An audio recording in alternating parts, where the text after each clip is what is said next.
weird moves that way. Yeah.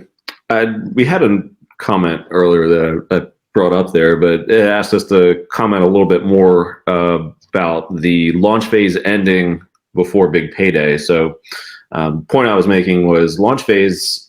I forget how many days we're out now, but if you count those days, it's the early in that week before big payday. It might be that Monday. Somebody can correct me if I'm wrong. But yeah, that's when the $500 million hex. That's the AA closing you're talking about, right? Yeah, the end of the launch phase. Yep. Yeah. There's no more buying pressure absorbed by the AA. So there's going to be limited ways to get it, and that's going to be like the last great, I think, jockeying for position, because I think it's going to be a lot of realization there to where it's like, oh crap. Some people will be like, I thought the AA was going to go on, if they're not keeping up with their calendar or Hex, info.io or any of those countdowns, and they're just banking on, oh, well, I have until Wednesday or Thursday to get in the AA, and they're not comfortable with Uniswap, or, they don't have that set up, or they're kind of like a novice, and they're going to be, a little panic there. And that's just one factor of it.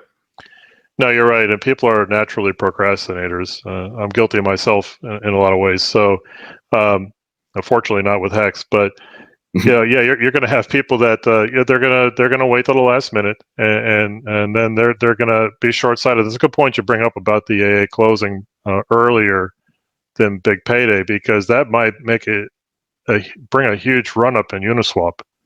That might trigger a lot of buy pressure in Uniswap, because if that's the only place you can really go and get any decent quantity of Hex, then that's going to put a lot of buy pressure on people, because they won't have any choice. I mean, their options are going to be very limited.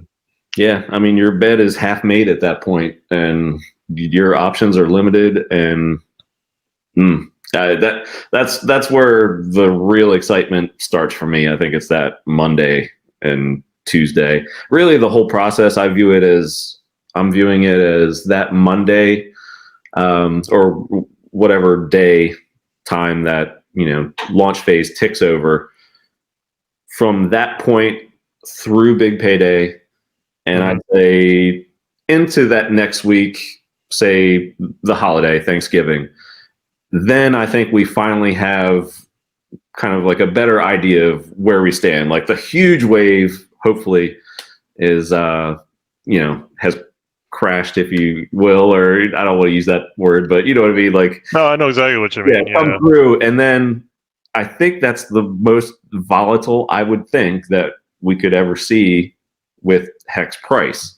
And then, as you were saying earlier, the product, starts kind of officially in our minds. Yeah, the way I see it there too. Plus, a lot of these people, again, with trying to run the big payday bonuses, if they're planning to dump, this project hasn't been open long enough to where you're going to not pay capital gains. I mean, you're not going to have that year timeline elapse. So people will get hit with this huge tax bill too.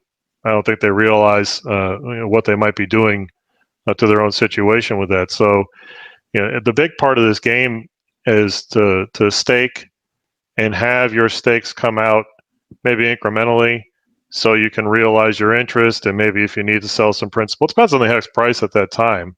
Let's say like a year from now, after we weather the storm here with big payday, I'm thinking more about a year out from there. I mean, I'd like to say I'll just tune out and not watch big payday, but I can't do that. I mean, I'm going to be, but I refresh the Staker app like 50 times a day already.